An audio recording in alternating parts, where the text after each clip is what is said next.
안녕하세요. NCS 의사소통 점수를 높여주는 강사 양순열이에요. 여러분, 제가 이제 점수를 높여준다, 고득점을 맞게 준다 라고 했는데 지금부터 이제 증명을 해야겠죠. 아니 뭐 아무런 근거가 없으면 여러분이 믿을 수가 없잖아요. 점수 높여주는데 어떻게 높여줘?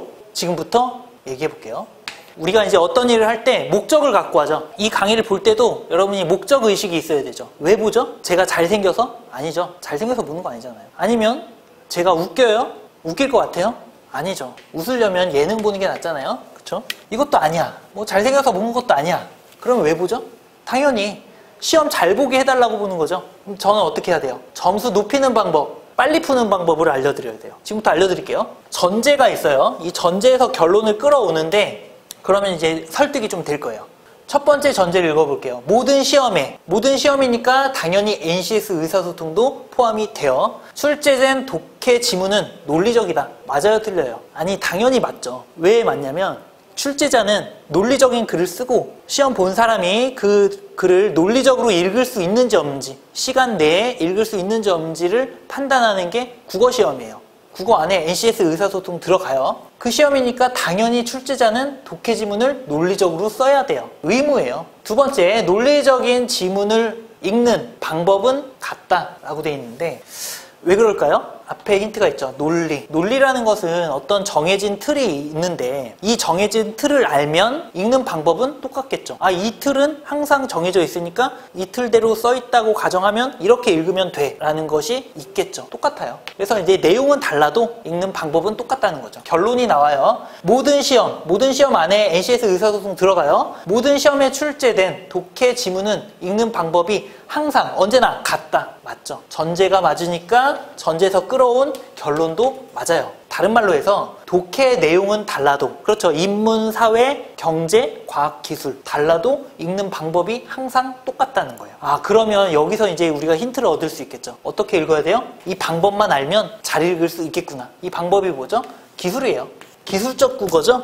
이 기술을 알면 속도, 정확도 높아지고요. 점수가 당연히 높게 나오겠죠. 지금부터 이제 NCS 의사소통에 대해 들어가 볼게요. 일단 지문을 한번 분석해 보죠. 지문은 뭐가 있냐면 언론보도, 신문이라고 하죠. 신문에 써 있을 법한 글, 그 다음에 홈페이지 블로그, 회사 홈페이지, 회사 블로그예요. 그 다음 법이 있어요. 법이 뭐냐면 계약서, 규정, 약관, 제도 이런 것들인데 한 글자로 우리가 줄이면요 법이라고 볼 수 있죠. 그 다음 회사 문서, 공기업의 공고문, 보통 공기업이에요. 공문, 규칙, 매뉴얼, 심할서 이런 것들이 있고요. 그 다음 비문학 유형이 있어요. 이건 우리가 많이 봤어요. 1번부터 4번까지는 NCS에서만 나오는 그런 유형이라고 볼 수 있는데 5번은 수능에서도 우리가 봤죠. 수능 비문학, 그 다음 피셋, 언어논리. 피셋이 뭐냐면 5급과 7급의 공무원 시험이죠. 언어논리, 리트, 로스쿨 들어갈 때 로스쿨 입학시험에 언어 이해, 추리논증 이런 것들이 있고요. 그 다음에 이제 9급 공무원 국어 시험도 있죠. 이런 것들에 다 비문학이 들어간다는 거예요. 그 다음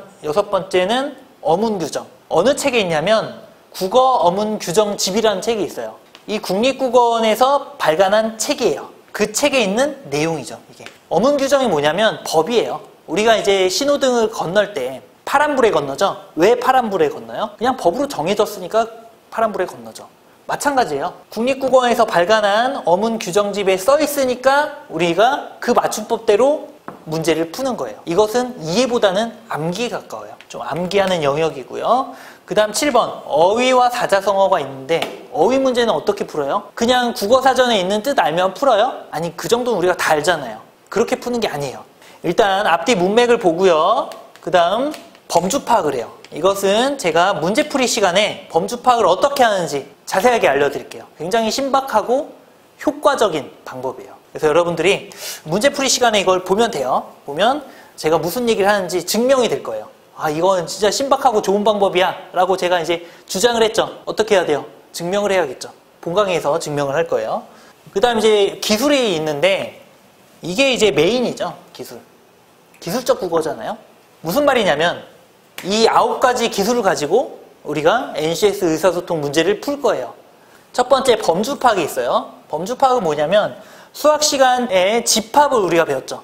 집합 시간에 A 안에 B가 들어가 이런 얘기를 했죠. 운동 안에 야구가 들어갈 수 있죠. 축구도 있을 수 있고요. 이런 것들이 이제 범주 파악이에요. 범주 파악으로 국어 문제를 푼다. 어떻게 풀어? 정확하게 푸는 거죠. 확실하게. 아주 효과적인 방법이에요. 그 다음 어휘 구분 기술, 이분법, 그리고 선택지 구성 원리. 이것은 제가 5분 뒤에 설명드릴게요. 개연적, 단정적 표현. 이게 뭐냐? 우리가 이제 단정적 표현이라고 하면 A는 B이다. 이런 게 단정적 표현이에요. 좀 더 설명을 해보면 100%란 얘기예요. A는 B이다. A는 무조건 B야. 100% 맞죠? 순열이는 학원 강사이다. 맞잖아요. 근데 개연적 표현을 알면 단정적 표현과 개연적 표현의 차이를 알 수 있어요. A는 B일 수도 있다. 이것은 좀 다르죠, 서술어가. 이건 개연적 표현이에요. 개연적 표현은 뭐냐면 100%가 아니다라는 거죠. 단정적 표현은 100%고요. 그러면 말을 바꿔볼게요. 순열이는, 제가 양순열이에요. 순열이는 국어 강사일 수도 있다. 이 말은 뭐예요? 국어 강사일 수도 있고 국어 강사가 아닐 수도 있다라는 얘기죠. 그러니까 이 말을 보고는 순열이가 국어 강사인지 아닌지 100% 확신할 수가 있어요, 없어요? 없죠? 이게 개연적 표현이에요. 이런 걸 가지고 지문에서는 단정적 표현을 썼는데 선택지에서는 개연적 표현을 써요. 그럼 내용 일치, 불일치? 뭐죠?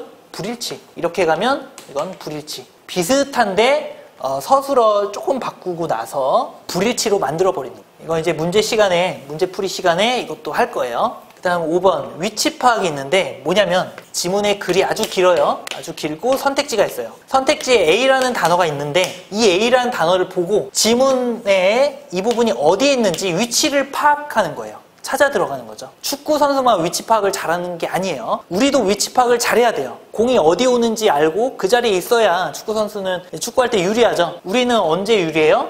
A라는 단어가 있는데 이 단어를 보면 어디로 찾아 들어가서 빨리 지문과 선택지를 비교해서 봐야 될지 위치 파악하는 방법. 굉장히 유용한 방법이죠. 위치 파악, 범주 파악. 뭔가 파악하는 게 중요해요. 그 다음 규칙, 불규칙이 있는데 잘 생각해 보세요. 이 세상에 규칙 없는 불규칙은 있다, 없다? 없죠. 불규칙이 있다는 것은 규칙이 있다라는 전제를 깔고 들어가는 거죠. 잘 생각해 보시면 이해가 될 거예요. 그런데 공부를 할 때 불규칙만 배우면 된다, 안 된다? 안 된다. 당연히 규칙부터 공부하고 나서 불규칙을 공부해야죠. 이건 뭐 당연한 거죠. 무슨 얘기냐면 규칙은 다수예요. 항상 다수를 차지하고요.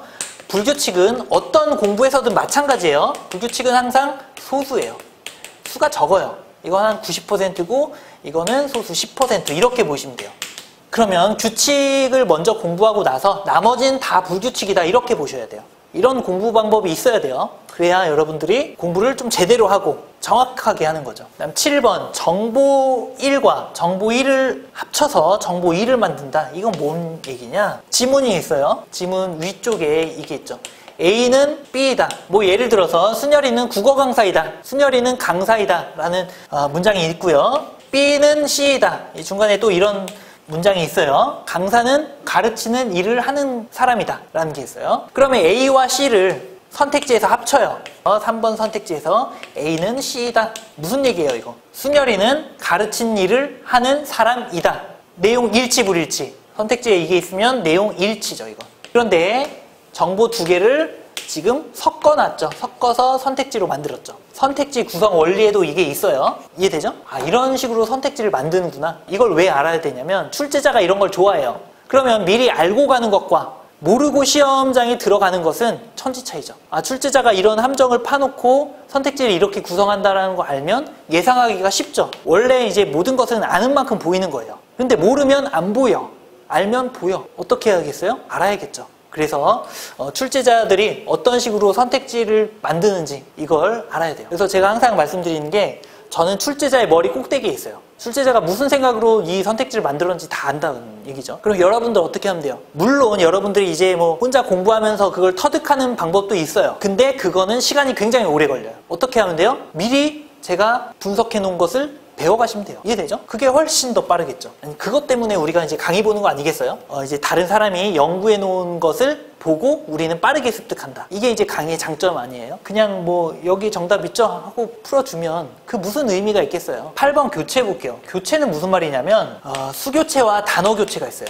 어휘 교체가 있는데, 수교체는 예를 들어 지문에 1년이라고 나왔으면 선택지에 3년이라고 나와요. 그러면 이 3을 가지고 1을 어떻게 찾냐? 숫자가 나왔으면 지문에서 숫자를 찾으면 돼요. 그래야 빨리 찾을 수가 있어요. 단어 교체는 뭐냐면, 지문에 어떤 단어가 있냐면 숙명이라는 단어가 있는데, 선택지에서는 운명으로 바꿔서 나왔어요. 그래서 뭐 A는 숙명이다, 선택지에서는 A는 운명이다, A 같은 일은 운명이다, 이런 식으로 나왔어요. 그러면 이것은 비슷한 단어를 바꾼 거죠. 그러면 이건 내용 일치 불일치? 일치예요. 왜 그러냐면 숙명과 운명은 똑같은 단어에 가까워요, 정반대 단어에 가까워요? 어디에 가깝죠? 중간은 없어. 똑같은 단어 아니면 정반대 단어예요. 숙명과 운명? 그렇죠. 똑같은 단어에 가깝잖아. 이해되죠? 그러니까 이것은 똑같은 단어로 보고 똑같은 단어로 보면 내용 일치고요. 정반대 단어로 본다면 내용 불일치예요. 이건 정반대 단어는 구체의 반대말은 추상이죠. 그러면 이것은 정반대 단어에 가깝기 때문에 내용 불일치가 돼요. 이런 식으로 찾아야 돼요. 이해되죠? 그 다음에 선택지 구성 원리, 이건 뒤에서 볼게요. 제가 아까 2번, 3번, 9번은 뒤에서 본다 그랬죠?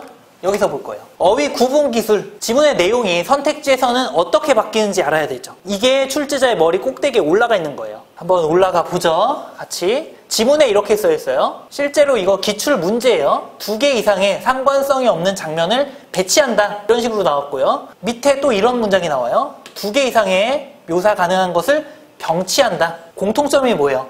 2개를 나란히 놓는다, 이런 뜻이죠. 병치와 배치, 2개를 놓는다잖아요. 저 여기서 이제 나란히 놓는다, 배치, 그냥 놓는다, 이런 이제 조금 차이점이 있지만 거의 비슷해요. 배치와 병치도 마찬가지예요. 똑같은 단어와 정반대 단어, 어디에 가까워요? 그렇죠. 똑같은 단어에 가깝잖아. 같은 내용이에요. 선택지에서는 이렇게 나왔어요. 내용 일치인지 불일치인지 판단해 보세요. 문그림 옆에 귀그림을 놓아 도청의 이미지를 나타내는 식이다.